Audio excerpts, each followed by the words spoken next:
Hello, welcome to Good Games Well Played, episode 185. I'm Clint, aka JCM. This week is Messiah. Oh. And unfortunately, Isley didn't get his laptop on time. He thought he was going to get it on Friday, but it got delayed, and now he's not going to get it till Monday. And I'm like, man, that's rough. Whenever you got like a new thing come in, you're always like, you want it immediately. Having to wait is... And typically, I feel like, because he got a Lenovo, and I feel like when I got both my Lenovo computers, like they had a pretty fast turnaround time. Yeah, but he also bought during Cyber Weekend, so... That's true. I guess, yeah. Him and 30,000 other people. Yeah, and when I got my laptop, it was during the back-to-school sale, and then I think I got my PC around the same time, like at least that same time of year, back to school. So not quite as many people, trying to get order fulfillment done and yada yada for everybody. But yeah, so he won't be here. But yeah, we were out last week, were we? Yeah, it was Thanksgiving. Thanksgiving, that's right. Yeah, we had too much stuff to do, and yeah, I think a kid was sick and blah blah blah. So we didn't do anything last week. I do have some news I had saved from then. I'm just trying to double check. Because the problem is when we miss a week, I'm like, wait, was that from this week or was that from like? The only thing I saw is that so one of the Mass Effect co-creators, Casey Hudson, famously known for Mass Effect, had left and opened up Humanoid Origin, a game studio, and a couple years ago, and they're going to release a sci-fi game, AAA sci-fi game, but they shut down. And like they had an unexpected shortfall in funding, and despite efforts to shield the studio from broader challenges in the industry, they had to close the doors. Like they didn't even produce a game. So I'm like, that's crazy. I can hear about these. I mean, I guess it's like the opposite of Concord, right? Where it's like, well, Concord got funding, but they released a game and then I guess didn't have the proper marketing. But yeah, this is like a studio that's been around for a while. People just work on something that's just never going to see the light of day. And then who knows, what they got done, how much concept art there was. Can they talk about it? Because typically, sometimes it's tough to talk about canceled things because maybe you're trying to do it elsewhere, but it's just rough. Like, I forgot that he did that. Like, I remember hearing about it way back because, again, he's a pretty big name in the industry, especially for amongst Mass Effects folks. But, yeah, that studio's done, which is nuts. Crazy times. And then keeping in line with that, the other thing we had, not from last week, but from this week, is that Ubisoft is discontinuing X-Defiant next year, and the San Francisco and Osaka studios are going to be shutting down amid layoffs. I'm surprised that game was doing that poorly, because it's popular, and I guess I should have seen it, because a streamer, I don't follow them, but they're in... It's like Northern Lion has like a group of friends that are part of like the NLSS, which is the Northern Lion Life Super Show, which used to happen. It was like him, Dan Giesling, Micah L. Fox or Malf, Apollo, Dumb Dog, HC Justin, Bear, Taffy, oh my god, what's her name? I'm blanking on her name. She was in Champions of Fire with but like Rock Lee Smile, a bunch of these people. They're like all like this group. And I know Malf from that group, and they usually stream together a lot, and usually I'll watch a lot of videos from NL that include him, and he's a fun individual, but he was doing an ad stream for X-Defiant a while ago when the new season dropped. I'm like, that's a weird pick, even for him, like based on the type of games he typically plays. And I guess that, I'm like, okay, I guess they couldn't get too many big folks, or they didn't have like the Shrouds and the whatnot.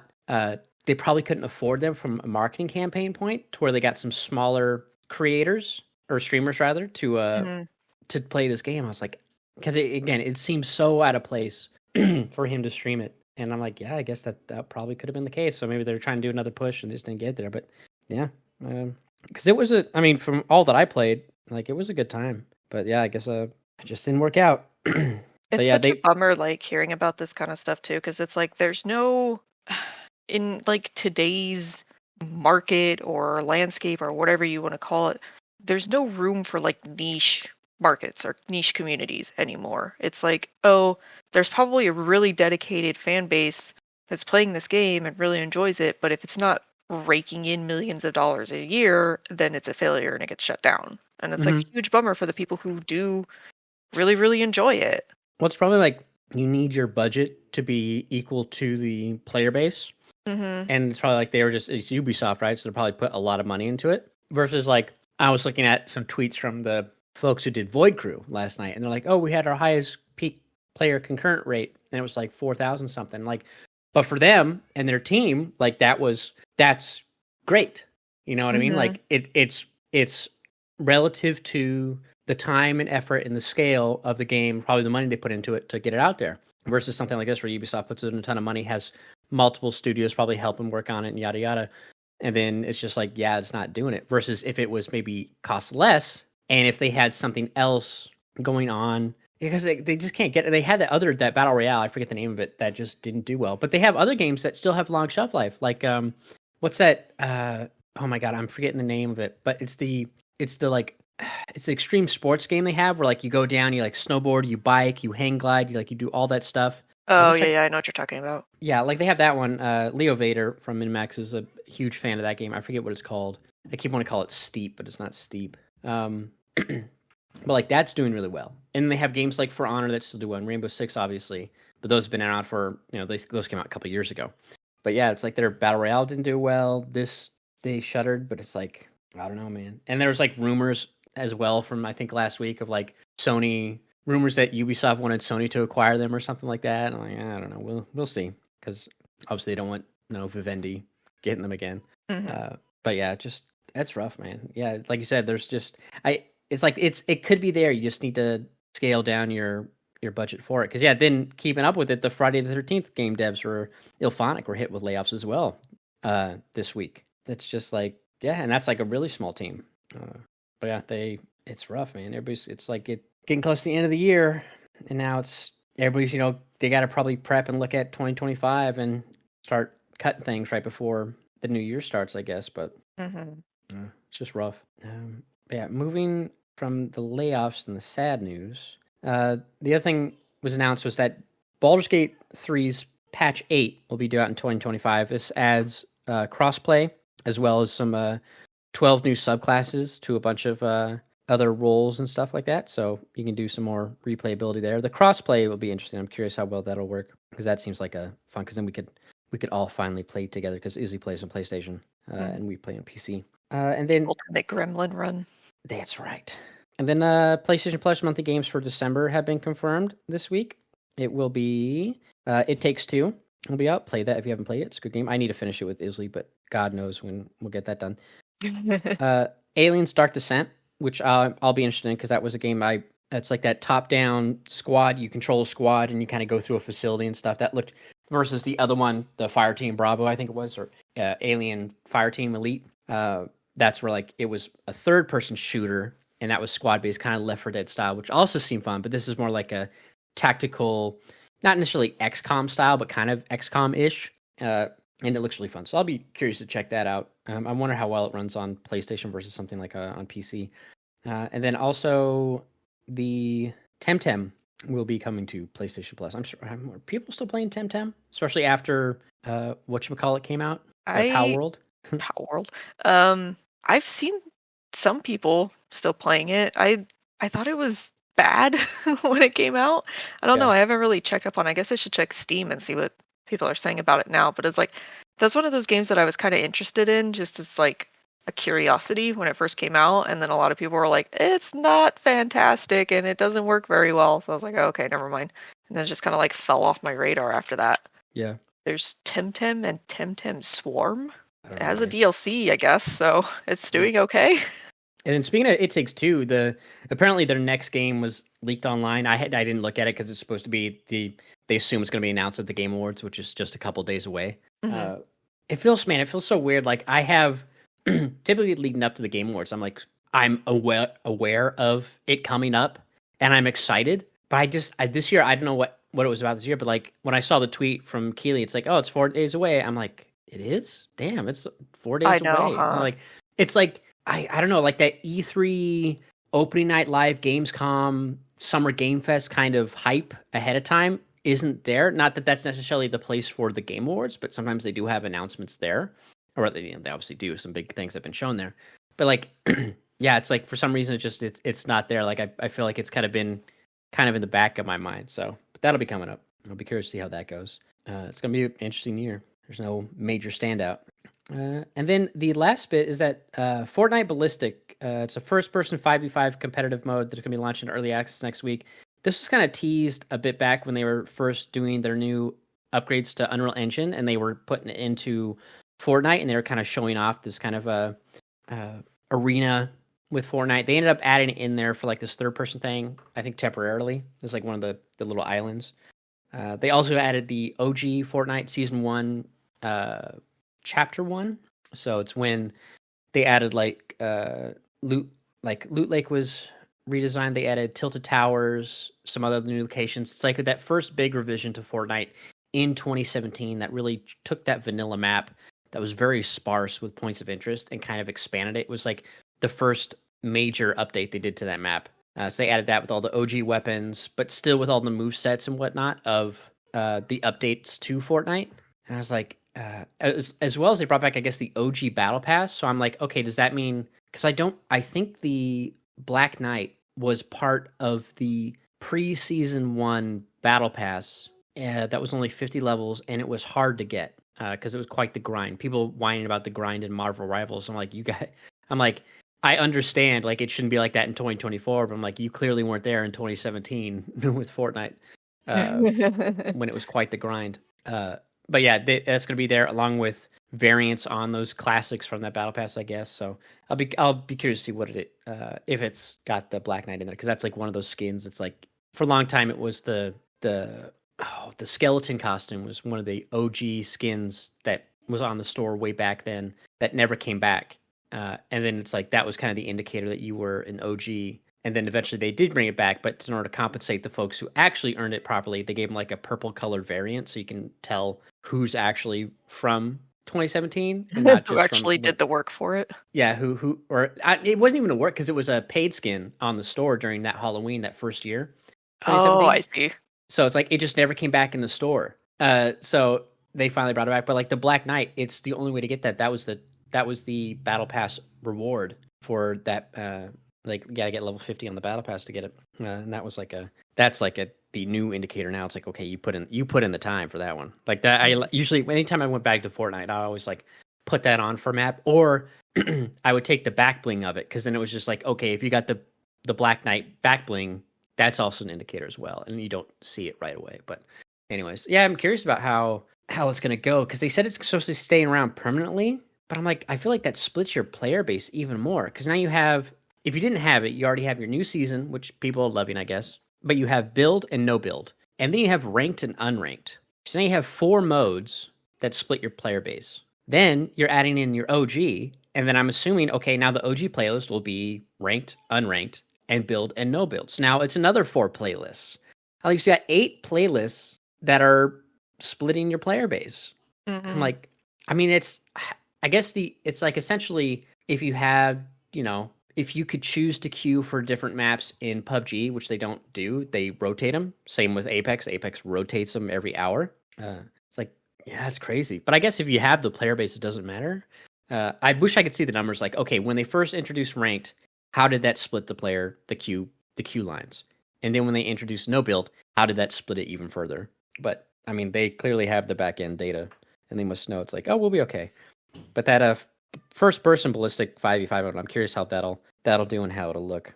It's like, you know what, that could be fun to go back and just hop into, but I don't know, we'll see. But yeah, that's pretty much it. The new releases this week, Indiana Jones came out on Xbox and PC. Everyone's loving it. I'm trying to avoid any conversations about it just because it'll come out next year on PS5 and I'll just play it there when it releases. But yeah, people are really liking Indiana Jones, I guess. So that's good to see. It's just going to be skip all the podcasts that talk about it. Just okay. I'll play it eventually. I'll hear, like, as long as they have a spoiler-free section when they talk about it, like, that's good. But I don't need to hear like end of the year game discussions and stuff like that. I'll be like, okay, I don't need to hear this. I'm gonna play it. And then Path of Exile 2 has been in early access. People are loving that. And like, I guess, Michael's playing that literally right now. I tried to play the first one, but it's just too much, man. When I looked at the sphere grid they got in that thing, I'm like, I can't do it. That's what he was saying, that he tried to get into the first one, but it had been out for a while, and I guess his brother and his friends were saying like, oh, it's hard to get into now, and blah blah blah. And then this one came out, so he wanted to try it as it just came out. But it definitely does have the horrific looking sphere grid. He sent me a screenshot, and I was like, that's just pixels. I don't know what that is. Yeah, it's I don't know. It's too much. Mm-hmm. But all right. Well, that's pretty much it for the news. Like I said, there wasn't a whole lot. We're kind of in that lull. Next week, and we'll probably talk about the Game Awards and recap the winners and talk about any announcements that they might have had during that showcase. But we can go ahead and jump into what we've been playing. I haven't been paying attention to Discord this past week, but I assume you've been doing FF14 stuff. Yeah, still doing my like dailies and weeklies and stuff, just trying to stay caught up with it. But pretty much this past week, I was bored and I was looking for something to get into, but then I was like, no, I just need to hold out because Thursday is Fantasian. I just need to hold out. So I've pretty much just played 14 for like a couple hours a night, or maybe like an hour or so a night. And then Thursday came around and I have played pretty much nothing but Fantasian. Even at work, I've been playing it on my Switch. So that's pretty much all I've been doing. Nice. I saw a tweet from someone who was like, the plot is basically, I don't think they didn't say directly it was 14, but clearly it was 14. It's like, I got isekai'd into a game from 9 years ago, and I liked it so much that now I'm going to attack you. As the plot for the FF11 crossover event thing. Yeah, basically. Which sounded really funny. But no, Fantasian it's so good. Yeah. And I don't know if that's like my bias towards Sakaguchi and like everything that he makes is, touched by gold and that whole thing to me. But also Uematsu worked on the music. The music is phenomenal. It's so good. But you can definitely tell it has that like this is definitely the guy who made Final Fantasy and the guy who made music for Final Fantasy. They made a game together that's not Final Fantasy, but it might as well be. It's got that very much feel to it. But the only like qualms I have with it, I guess, is the voice acting is a little sometimes. The story is very tropey. I mean, obviously, it's like if you've played any JRPG in your life, it's very like, okay, I know where this is going, kind of thing. Some of the comedy is very tropey, kind of thing. Like it's obviously like a guy who has amnesia and he suddenly finds himself at a party with two beautiful women. You can guess where it goes from there. But the battle system is so cool. The environments and the just like vibe of the aesthetic of the game is so good.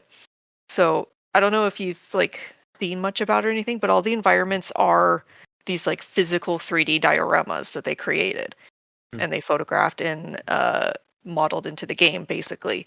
And then all of the like enemies are like modeled in the game, but they have the same kind of like feel to them where they feel a little bit like sometimes their movements are a little like 3D animation-ish, or they have the same kind of texture to them and stuff.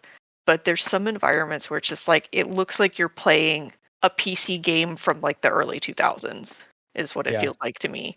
And it's just that like very almost like Strangerhood kind of vibe to it, where it's like obviously everything was physically made and photographed and stuff like that, with just the characters laid on top of it. And there's some moments where it's like even the characters feel like they were modeled and are like physically in this little 3D diorama space, just with the way that things are rendered and color graded and stuff like that.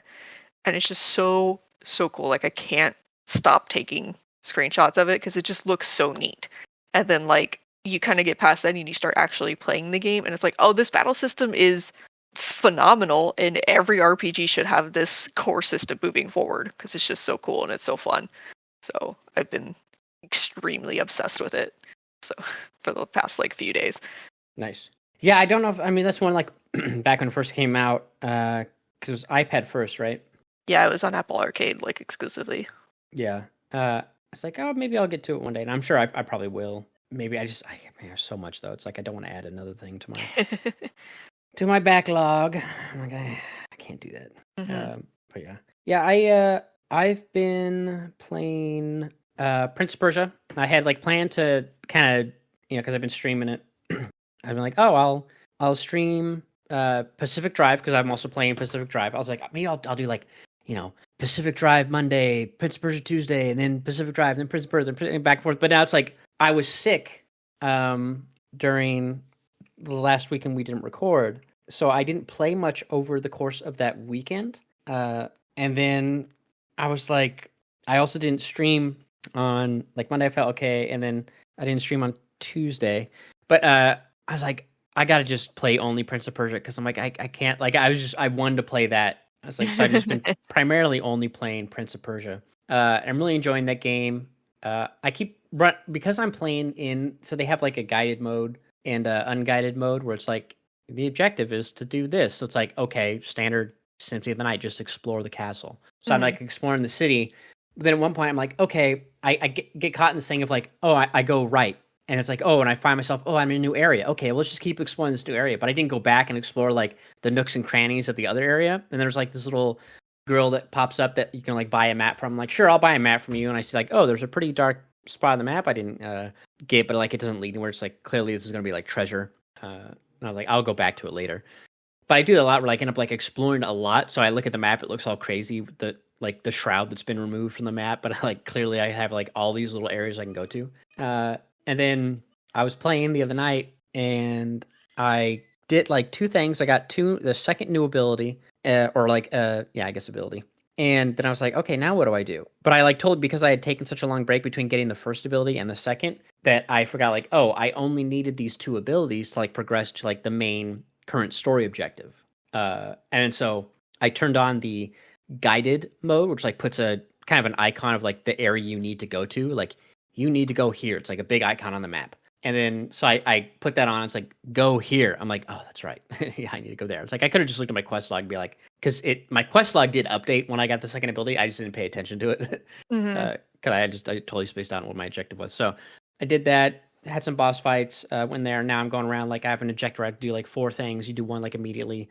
I just did the I did the third one the other day, and then I'm on my way to fight a boss to get I did the second one, and then I'm on my way to fight a boss to get the third one. And I just got double jump. Like, you don't get the double jump in that game until way later. Like, I was trying to remember, like, well, I guess in Symphony of the Night, you kind of take a while to get the double jump there, too. Like, but you do get it in the first castle, like, before you go upside down. And I'm like, I was like, I guess maybe it did take a while before Alucard gets double jump. But it takes so long to get double jump in Prince of Persia. And there's still, like, one more ability I need that I don't have. But, I'm really enjoying Prince of Persia. I think the game is definitely underrated and got slept on this year.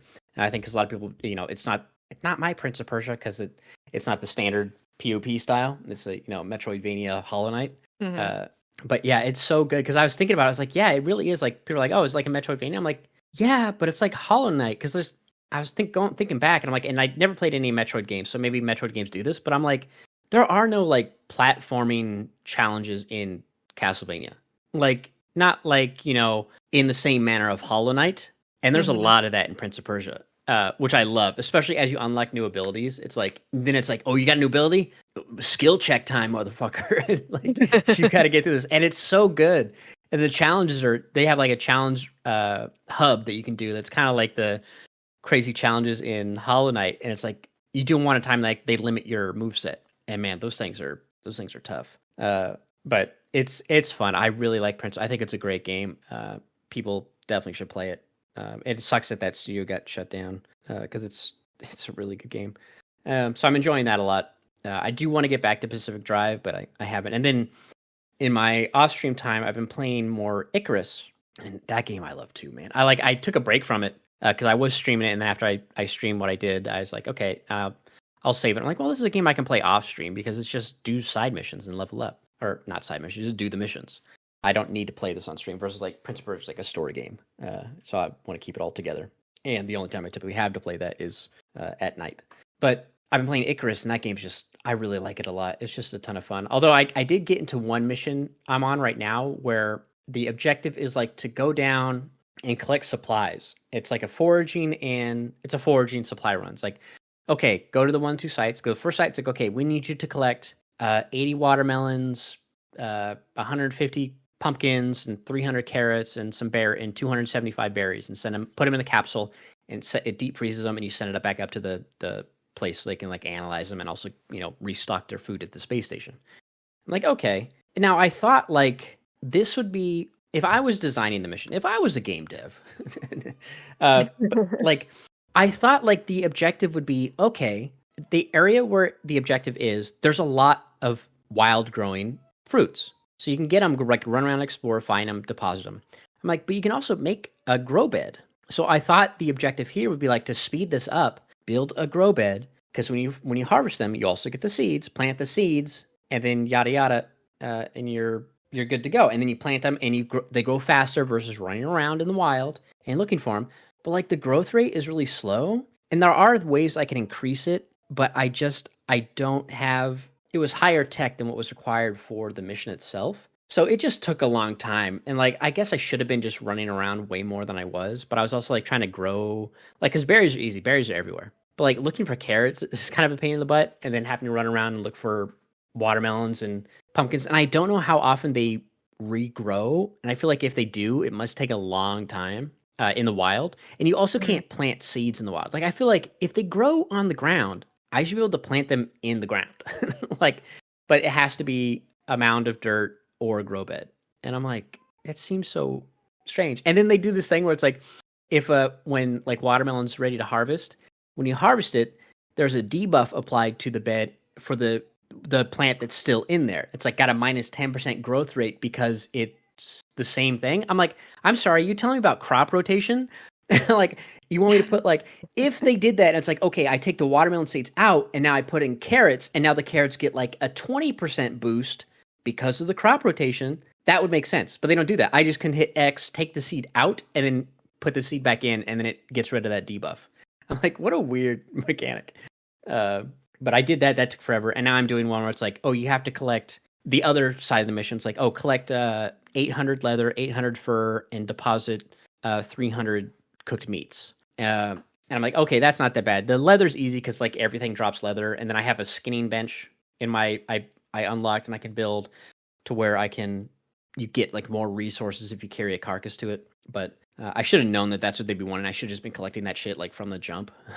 That way it take less time. But like the leather was like pretty easy to get really fast. But then it's like the fur, like not every animal, is a furry animal. They have more leather. So it's like, okay, this is going to take a bit. And then cooking all the meat, I'm like, oh, this is going to take a while. But it feels like a mission that's more co-op based. Like they did say it's like, hey, this is a long mission. So I should have figured, okay, it's going to take a bit.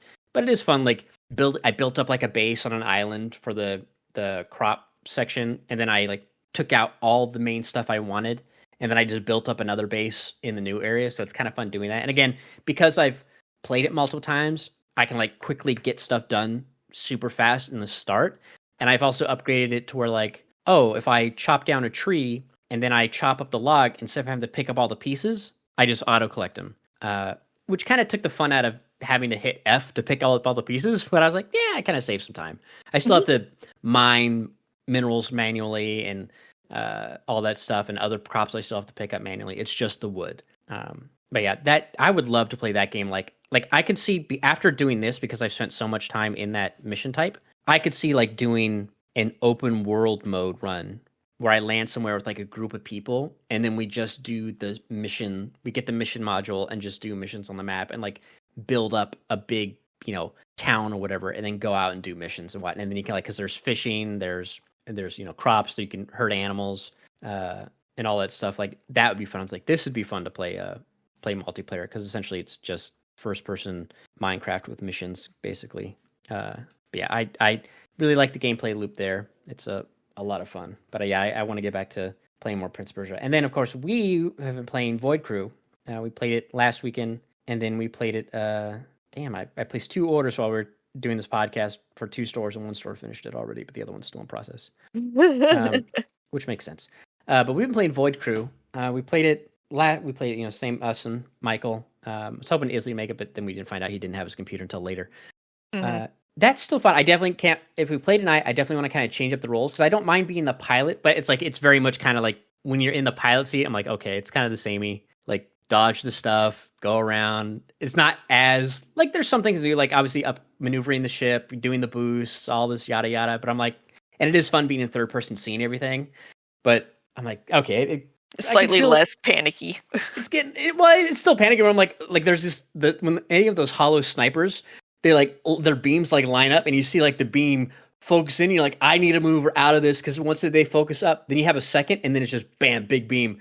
But like it's like, okay, pilot, because it doesn't matter the mission type we do. I'm still doing the same thing. And kind of like Michael, like I guess no matter what mission we do, he's still got to shoot something. But shooting stuff, admittedly, is way more fun than flying a ship. It is fun. The fun part of flying the ship is hey Zai, can you charge the booster module, the booster things, turn the stuff, charges up, and hey, could someone hit the map? Hey, can you guys charge the void? Like those kind of commands are fun because like, okay, we need to prep. Now we're working as a crew versus just the mid part where it's like, okay, you're fixing stuff or you're jumping out of the ship to go on the island, and then I'm just like, okay, I'll fly in circles, I guess, and Michael's just shooting stuff, and I'm not really doing anything. I'm like, I wish they gave the captain. That's why I feel like if they gave us blueprints or at least ability to make some of those automated turrets from the start, and if they were cheaper, because I think they cost like what, 3 power to use in the solo ship. Yeah, for just like a gun. At least then I could do some support, because then I could target a thing and be like, okay, shoot that. But it's like, other than that, it's like it's really just sitting there flying a ship around, which is fine. But I definitely want to try to give it a rotate and doing a different role. Which is why it's like, oh, if Izzy goes, I'll make him be the pilot.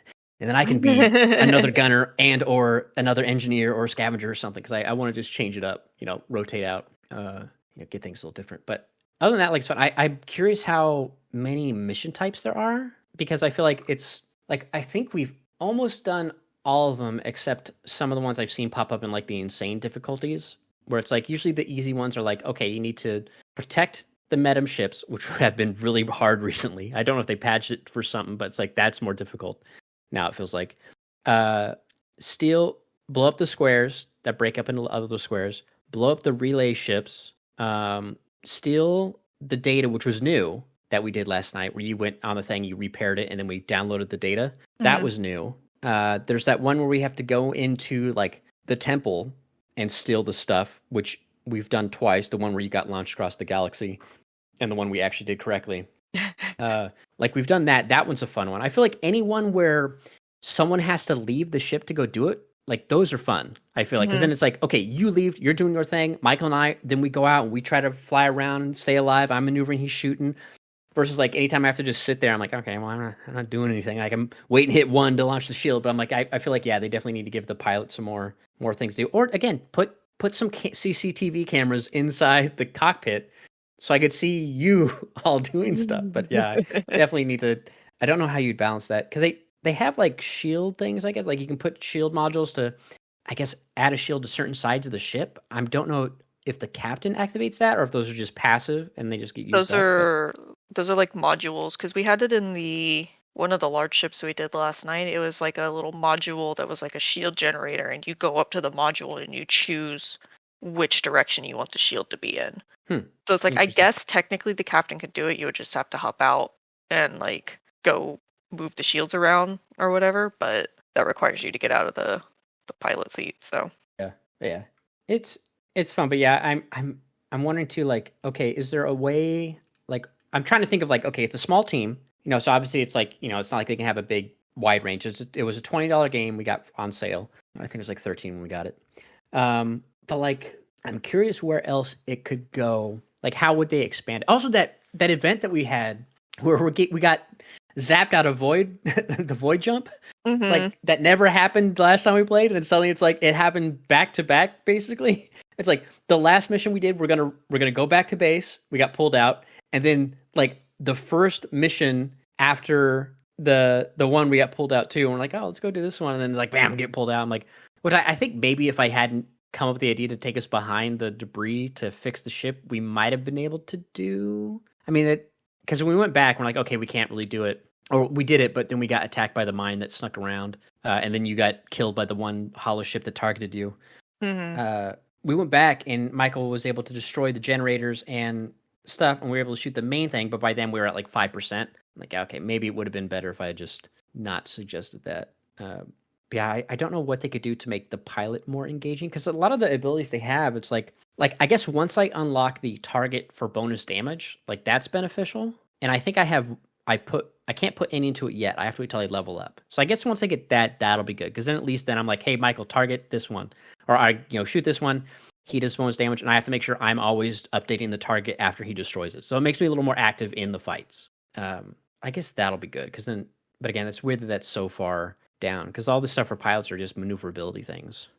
But yeah, fucking, and then Void Volcanoid went on sale today as well for like $13, and that's a game I also wanted to play. And I was like, oh man! And I started wondering, like, if you gift a game on Steam, but let's say I gift a game to you, but you play it under 2 hours, and then you refund it, the refund goes back to me, even though I gifted it to you, right? Is that how I'm assuming? Can you refund gifted games? I don't know. Can you refund gifted games I always on just Steam? assumed that you couldn't refund it. Okay, I'm not gonna check the AI on Google. If you receive a Steam game as a gift from someone else, you have the option to return it and get a refund. However, the process requires both the giver and the receiver, talking to me like that, of the gift to agree to on the refund request. You cannot initiate refund request on your own, nor can the person who gifted you the game. Okay, so it must be. I wonder how. Let's see. Okay, must be within 14 days. Okay, process. Okay, blah blah blah. Wait, short answer, no. What? Okay, hold on. It's like I'm getting like different. Okay. So my friend decided he wanted to give me a couple games. He actually sent it to the wrong account. My cousins, blah, blah, blah. Can't get back if he accepted the gift. Any unredeemed games will automatically be refunded in 14 days. Okay. If it's claimed, I think the only way to get a refund is the one who claimed the gift starts the refund on their end, refund the gift game, which then allows the original purchase to claim the refund. Okay, so it's like a two-factor authentication. Like, because I was wondering, because Volcanoid's a game that I've been interested in as well, because I was trying to look for like these kind of mobile base resource collection crafting games, and like Void Train was one of them, but that's like not, it's kind of got mixed reviews and it's still in early access, and that's kind of like, you take a Void Train to the Void, and you do like little stuff, yada whatever, but it's on my wish list, and it's like that one seems to be, I'm waiting until that's 30% off right now, but I'm waiting until that, it's mostly positive, but it's 1.0, like they said it was supposed to come out pretty quick, but it's been in early access for a while, and people are like, where the hell is 1.0? Although Volcanoid's also been in early access since 2019, but they've had a lot more updates since then. But that's on sale. That's very positive. And that's like you're on an island and you find like this giant drill base. It's like a base with a giant drill in front of it. And essentially, like every like 20 minutes, there's a volcano on the island that blows up, wipes everything out. So by the time the timer hits, everybody has to be back onto the we'll call it the ship, the drill, and then you drill down underground to escape the volcanic destruction. And then once it clears it, you like go down. I think you can go to different parts of the island via the underground tunnels. There might be underground stuff you can explore as well. And then you come back up and you explore, and there's like robots you have to fight or that are there. But there's like all these updates they've added to the game, and it sounds really fun. It's not in 1.0 yet, but I was like, that's a game too where I'm like, oh, this could be a fun like multiplayer game. But it's not quite as involved. Like I like how Void Crew is more involved with the people on the ship. It's like, okay, yeah, especially the repairing stuff, the hitting on the big ship, hitting the void drive together to get the massive boost. Like I think when you do that, it goes up to 80%, and it goes from 80 to 100 normally.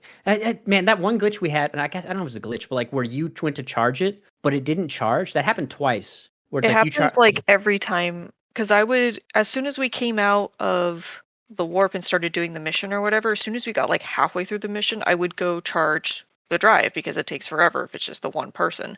And if we need to bail immediately, like at least it's charged and ready. So every time that I did that, it didn't charge. And then you were like, oh, can you go charge the drive? I was like, I did like 15 minutes ago. It must be like you can't do it unless that's the objective.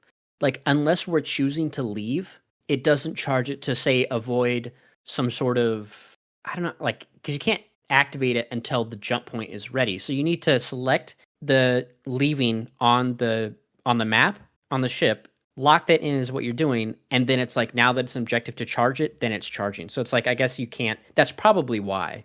So maybe like you're doing it, but because we're not actively trying to leave, we can't preemptively warm it up. I guess, but on the small ship you can do that because as soon as we drive, I would charge it. But maybe because it's the dual charge thing, yeah, it's meant to be like. Maybe you have to have the two people to do this. That's like the difficulty of the ship, I guess. I don't know.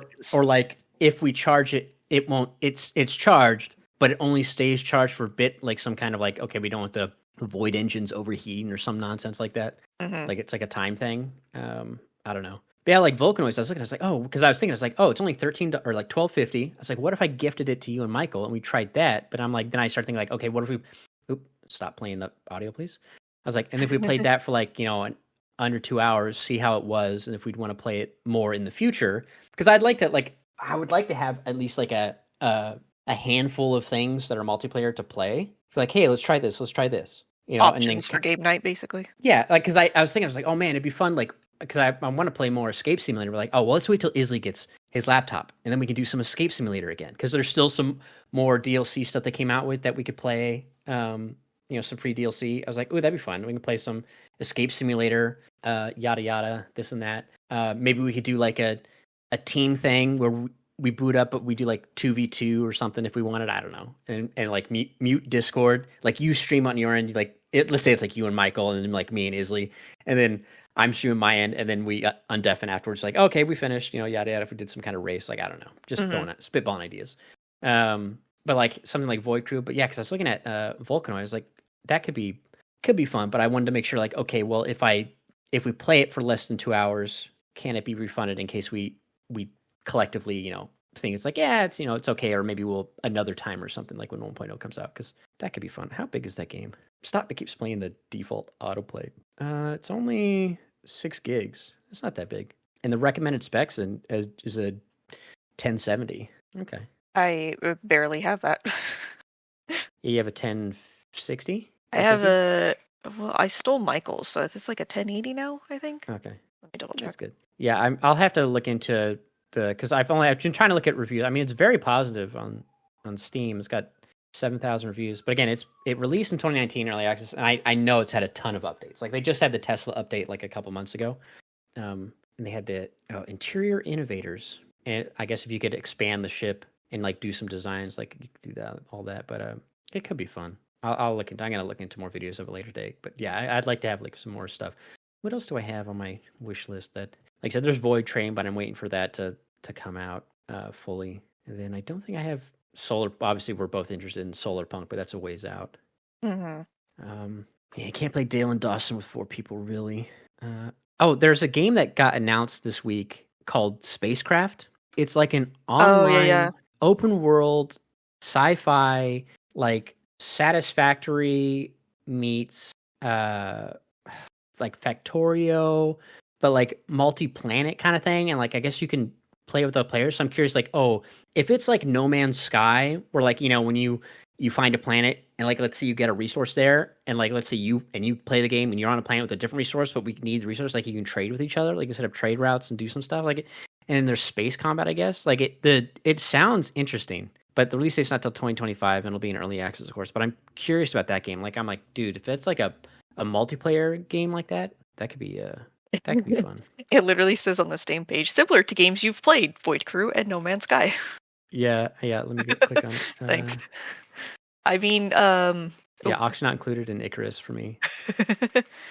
Looking at my wish list, but it's all cozy management farm games. Web fishing.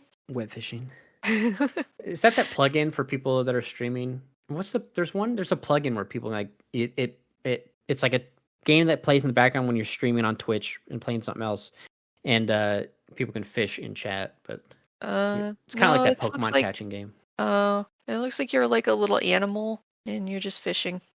Yeah, I guess very low poly, very cute, no shadows. Yeah, I wonder if Core Keeper's ever going to get cross. Does Core Keeper have cross save? No. Yeah, Tame doesn't have crossplay.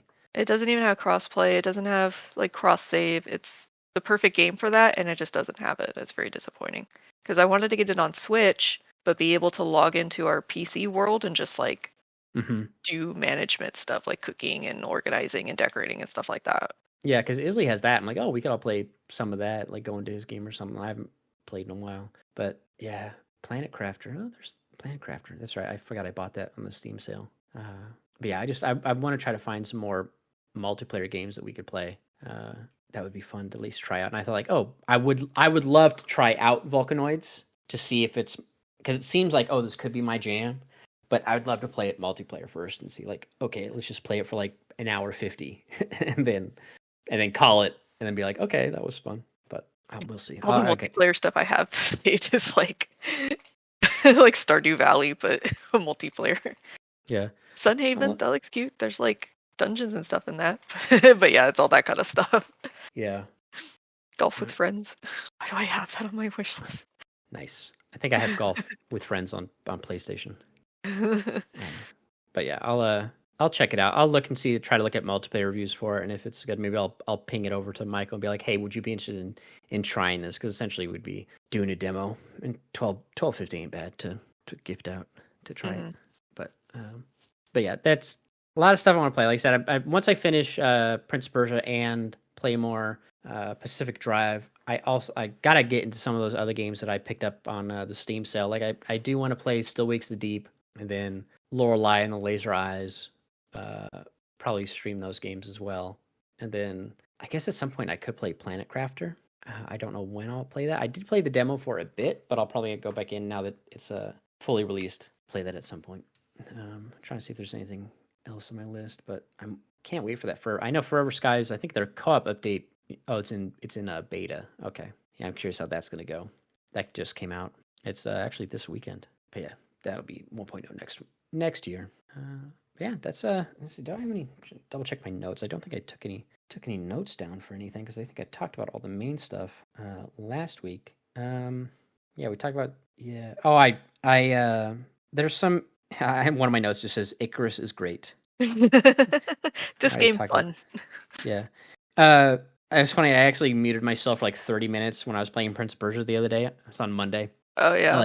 I bumped my pop filter. And I went to go readjust because I have the Wavelink 3 from Elgato with the capacitive touch mute buttons on the top, which I really like. Because the one thing I always hated about my Yeti is if I push in the mute on there, it's like ka-thunk.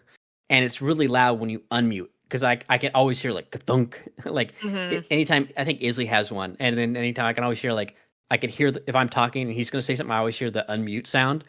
The physical sound. And I'm like, oh, he's going to say something because I heard it. But this so it's nice capacitor. I can touch it and it just no one hears me touch the thing. But I actually touched it when I was adjusting the mic, and then I didn't realize it because the ring around the gain knob does go red. But because I have the pop filter up, and if my mic is angled perfectly vertical and not like tilted back, I can't see that it's red. So I don't realize that I'm muted, and I don't have my because I put all my audio into one channel. OBS only has one stream channel. So because I typically monitor on my on the Wavelink software. I didn't realize I was muted. Luckily, I was just trying to puzzle solve, but then I just quietly solving puzzles. I gave someone one of my friends who watches, and I was like, "Why didn't you say anything?" And then she was like, "Oh, I had the volume down because I was watching something, like she was watching, had me up on one screen, she was doing something else, and she didn't realize I was muted because she could still hear the game, but she didn't realize I wasn't talking." Plus, since I was trying to puzzle solve, I was kind of thinking a lot, so there wasn't a whole lot of dialogue, but it was funny. I was like, so now I'm like, should I just listen to myself back, like listen to the stream mix, and then make sure I'm not muted? But I just got pop out the audio monitor, but make it really big. Yeah, on the side. Well, that's what I used to do. Is I used to because OBS would keep it full screen, but I used to just make it not quite full, and then I would take the Elgato Wavelink software and just bring it up to appear in the background to where if I mute, the Elgato Wave name on the channel goes red. So I know if it's red is dead. It means I got no mic audio. But nah, I'm like, I'll just be fine. I got the one thing I bought for Black Friday, or one of the two things I bought was the Wave Elgato Wave mic arm low profile one. I installed that. I really like this arm a lot. It's so much better than the Amazon budget spring creaky mic arm that I got previously. Yeah.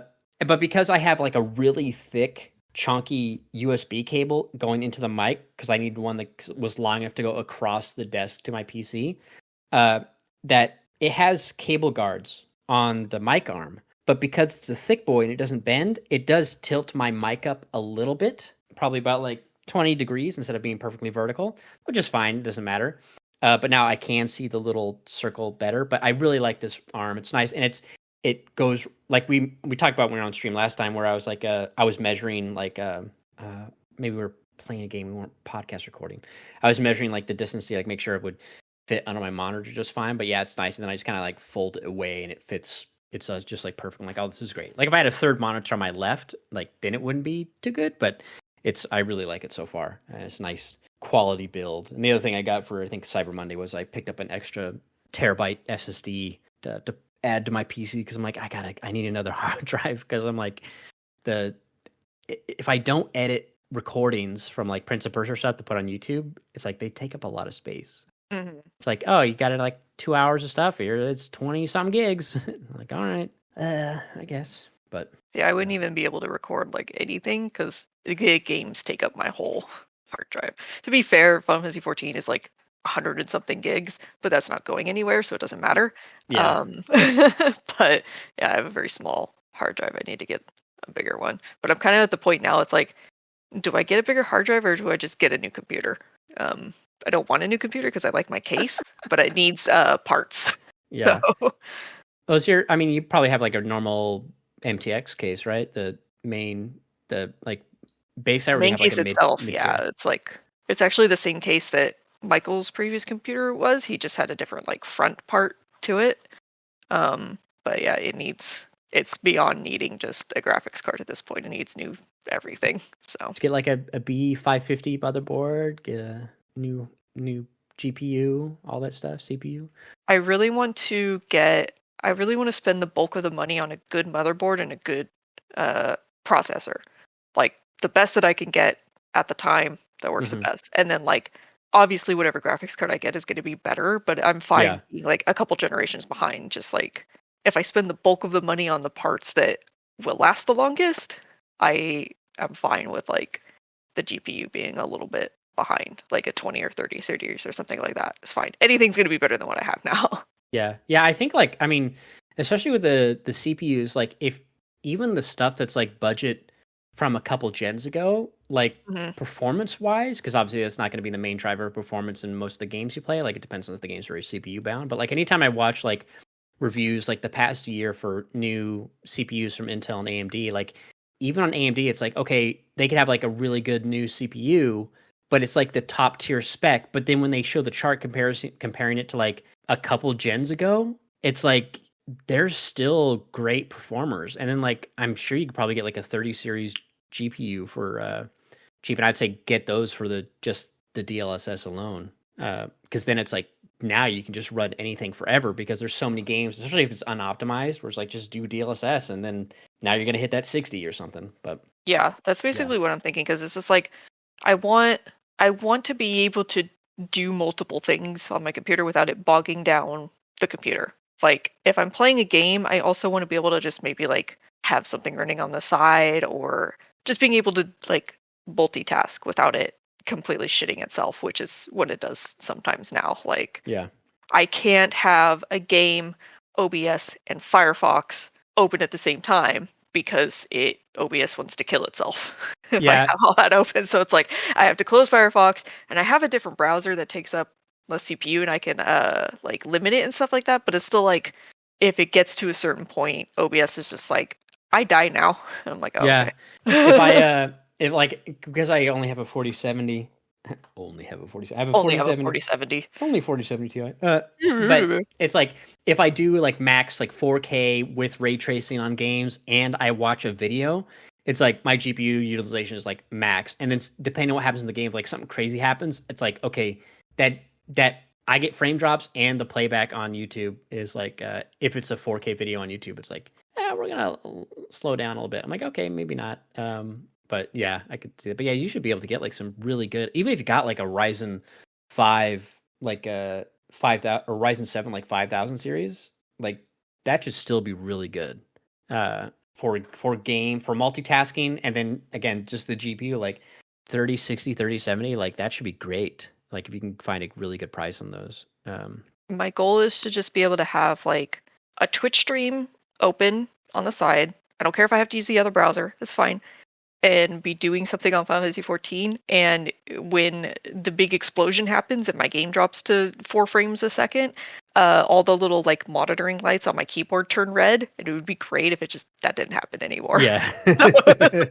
Like the computer's like, too much. Okay, we're fine now. And I'm just like, okay, if we could just skip that part and go back to fine, that's my goal. Yeah, exactly. Yeah, definitely want to make sure you have enough resources to do all those things. At least be able to watch still like stuff. At least $1,000, maybe $15. This computer was $13, I think, when I first got it. So, I mean, you could probably. I mean, you're gonna have to upgrade the motherboard, and then depending on how much RAM you have, like typically. But yeah, if you get a motherboard that fits your thing, just fine. Like motherboard, CPU, because the motherboard has to match the CPU, and then your GPU. I imagine you should be able to get that for less than $1,000 because there's some pretty decent. I was watching LTT video and they were doing like a $1,000 build PCs that were really good, and usually they try to like skimp on like a case or some other things to get like a better GPU. But I'm like, I feel like you could do, because you're not buying, if you don't need to buy the case, you're not buying a monitor and then other stuff. And if you have some decent amount of RAM right now, I feel like you could do that for less than $1,000. Get even if it's like a B450 motherboard or something, and then like one of the last, like you don't need like one with like that has Gen 5 PCIe slots in it or something. It's like just stick with it. Like it won't, like that's the downside to getting the old stuff, is it won't be future proofing necessarily. But it's like if you can future proof to a 40 series to upgrade later from a 30 series, it's like, because it's not like you're going to go up to a 70, 80, whatever in a couple of years. Like, okay, I'll just go, if you can get a 30 series GPU, just be like, okay, I'll upgrade to 40, which is still a pretty decent jump, especially if you can get like a 4080 at a good price in a couple of years. Just make sure that the motherboard can handle it. You should be good. I think you can do that for under $1,000 for those three parts. Well, yeah, that's my initial goal, is to just motherboard and CPU, get those upgraded and future-proof them as much as possible. And then once that's in and working and fine and it's helping things, then I can focus on finding a GPU for a decent price. Yeah. Because the one I have is fine. It runs most things fine. It just would be nice to have a slightly better one. The RAM that I have is good, and I almost never have problems with it. I just want more RAM, but it always turns into this argument of like, Michael's like, you don't need more RAM. It's like, I want more RAM though. I want the number to be big. So we always argue about it, but and also the RAM sticks that I have are like special RAM sticks, so I need to find ones that match. They have like RGB on them, of course they do. So I have to find things that I also it's a balance between making it look pretty and making it function well. Yeah, so, I think there's, even though I don't really see, like, my computer's like kind of on the floor to the side of my thing, but that's the point. You could probably even get just an AMD GPU, like a Radeon graphics card, that are also really good, like some really good ones you get on a nice budget, and then like which will be, again, like you said, anything you get GPU wise will be substantially better than what you currently have. Yeah, and then you could use that money the money you'd save there versus like I guess you could just price comparison between that and like if you can get a good budget 30 series, I guess see how they compare, if there's some good videos on like, hey, how does this currently do? But and then put that towards RAM or something. But yeah, that'll be fun. It's always fun.